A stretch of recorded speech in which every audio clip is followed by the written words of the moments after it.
वडेट्टीवार साहेबांनी एक काम करावं, गोरगरिबांच्या मराठ्यांच्या लेकराचा तळतळाट घेण्यापेक्षा मराठ्यांच्या हक्काचा आरक्षणाला विरोध करायचं बंद करावं. म्हणजे गोरगरीब मराठ्यांच्या पोरांचा तळतळाट तुम्हाला लागणार नाही. ज्यावेळेस तुम्हाला आरक्षण दिलं गेलं त्यावेळेस एकाही मराठ्यांनी विरोध केला नाही. कधी मराठ्यांनी मोर्चे काढले नाही, ना मराठ्यांनी कधी विरोध केला.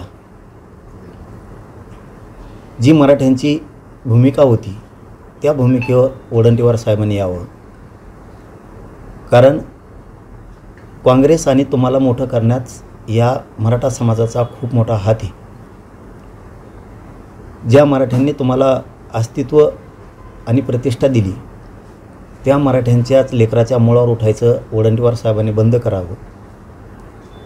म्हणजे तुमच्यावरती ही वेळ येणार नाही आहे. शेवटी पुन्हा एकदा समजून घ्या, छगन भुजबळच्या आहारी जाऊन तुम्ही तुमच्या पक्षाचं आणि तुमच्या करिअरचं वाटोळं करून घेऊ नका. हा आमचं तुम्हाला विनंतीचा सल्ला आहे की तुम्ही नावारूपाला आलात येतानसुद्धा पण मराठ्यांच्या आरक्षणाला विरोध करू नका. कारण मराठ्यांचं सरकारी दस्तऐवज आहे, मराठ्यांच्या सरकारी नोंदी आहेत आणि या राज्यातला, या महाराष्ट्रातला मराठा आणि कुणबी हा एकच आहे.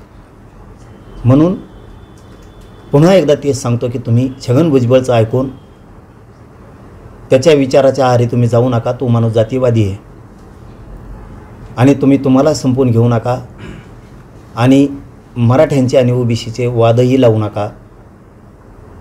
छगन भुजबळच्या विचाराच्या आहारी वडेट्टीवार साहेब तुम्ही जाऊ नका आणि तुम्ही तुमचा काँग्रेसचा मोर्चा पण काढू नका.